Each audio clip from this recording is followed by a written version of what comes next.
Ok, salut à tous, j'espère que vous allez bien. Bon, ça va être mon première vidéo en français sur ce compte, mais bon, tranquille.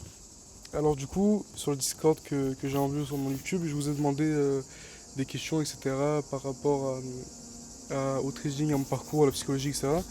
Comme ça, je peux répondre à vos questions, etc. C'est mieux que de répondre directement en fait sur le serveur, etc.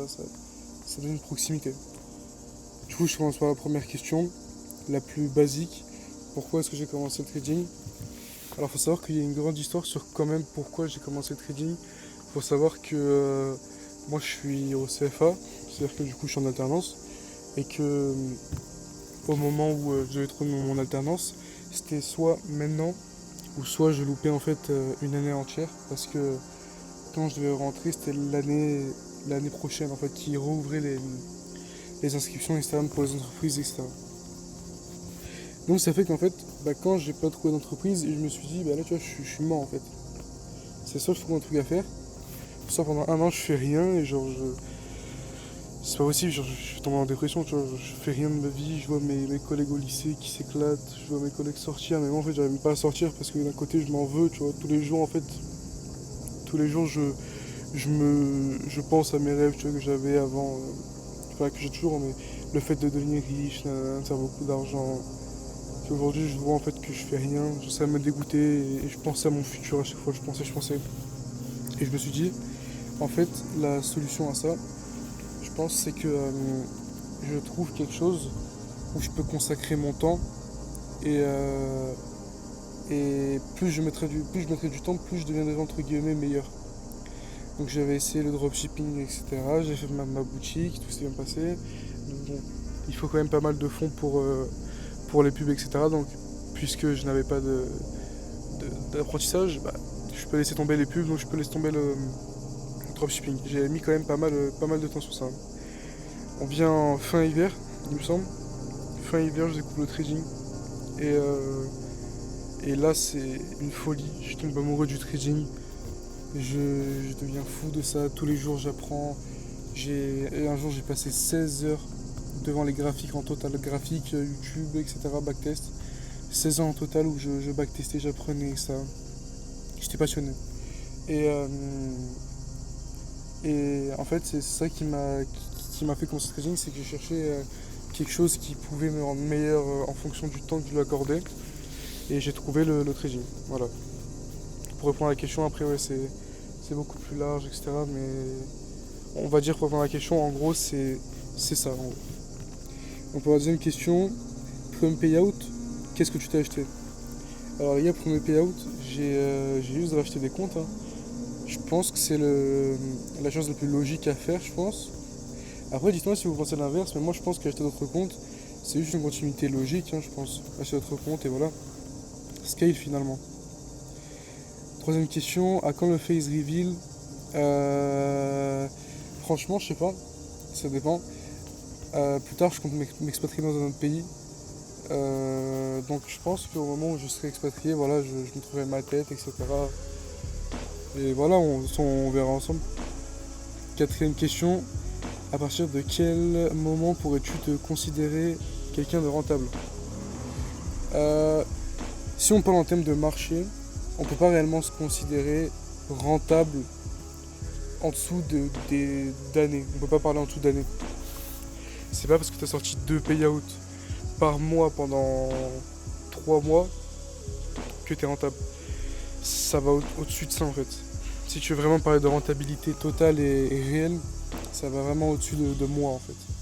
Après, si on parle en échelle entre guillemets retail trader, ce qu'on fait, ce qu'on peut appeler rentable, je pense que si pendant une année entière, donc 12 mois, tu arrives chaque mois à sortir entre un et 2 payouts de manière constante en étant entre break-even et profit, mais plus du coup côté profit, je pense que tu peux commencer à te considérer profitable, je pense.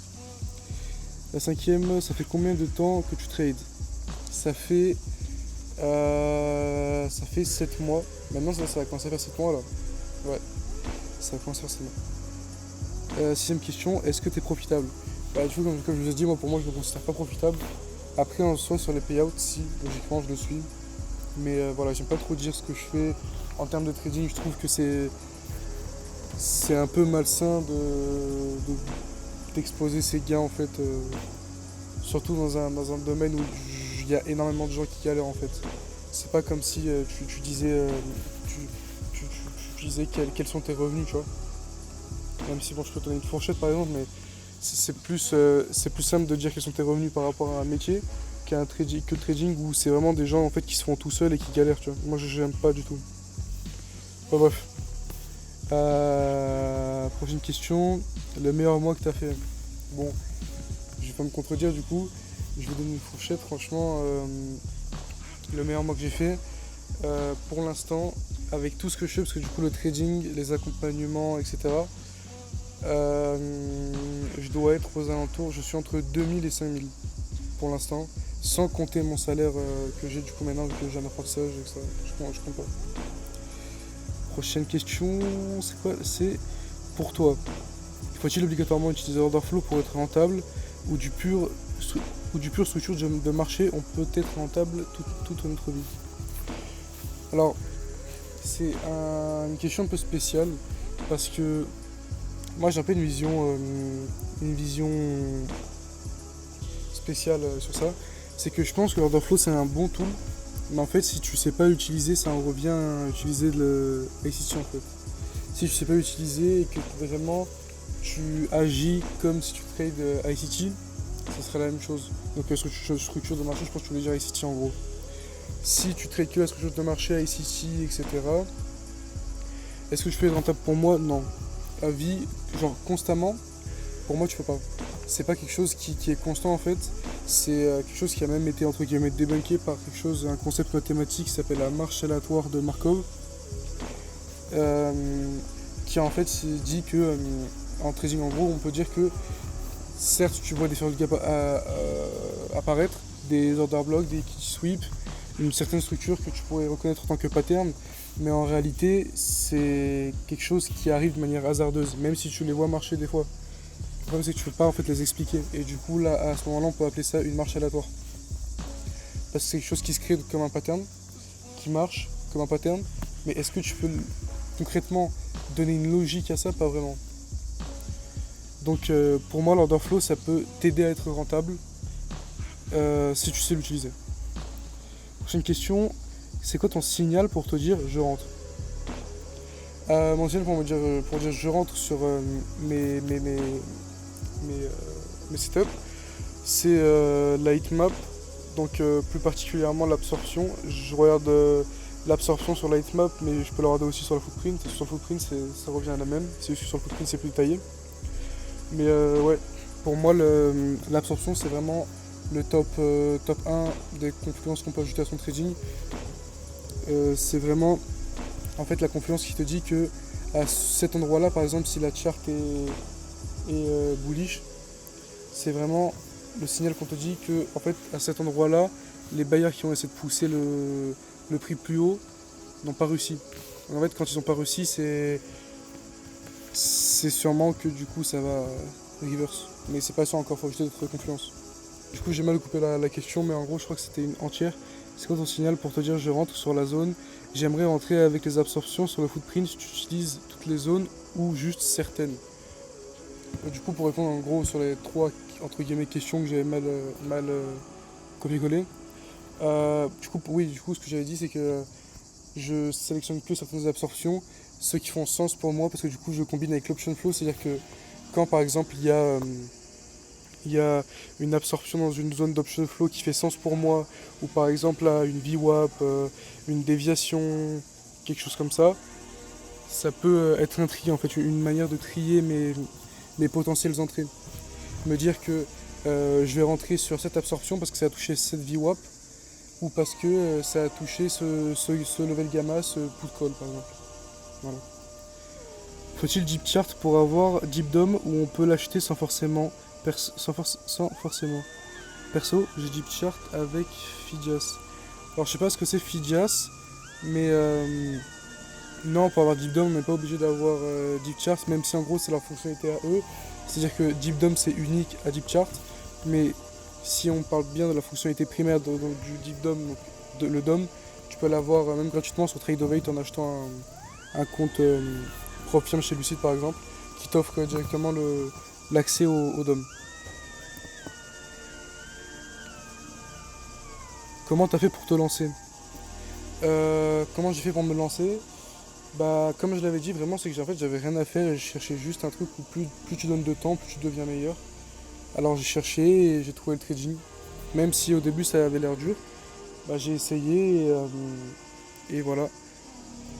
J'ai tenté et bah, voilà, on dirait que c'est passé, hein.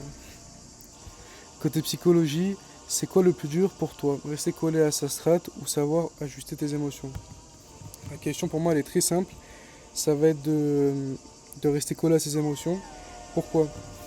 Enfin, de rester ajuster ses émotions. Ajuster ses émotions, pourquoi? Parce qu'en fait, il faut savoir que les émotions, si toi tu n'arrives pas à les contrôler, que vraiment tu n'arrives pas à les contrôler en tant que trader, c'est déjà fini pour toi. Si vraiment tu n'arrives pas à les contrôler, hein. Évidemment, tu peux apprendre à les contrôler, c'est pas un problème, mais si tu n'arrives pas à les contrôler et que constamment tu overtrade, tu deviens impatient, etc., c'est nettement plus dur que juste ne pas rester collé à sa strat.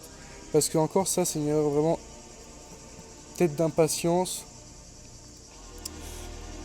Ouais, c'est vraiment, tu te presses en fait. Donc c'est pas vraiment, c'est aussi de la psychologie, mais si c'est ne pas ajuster sa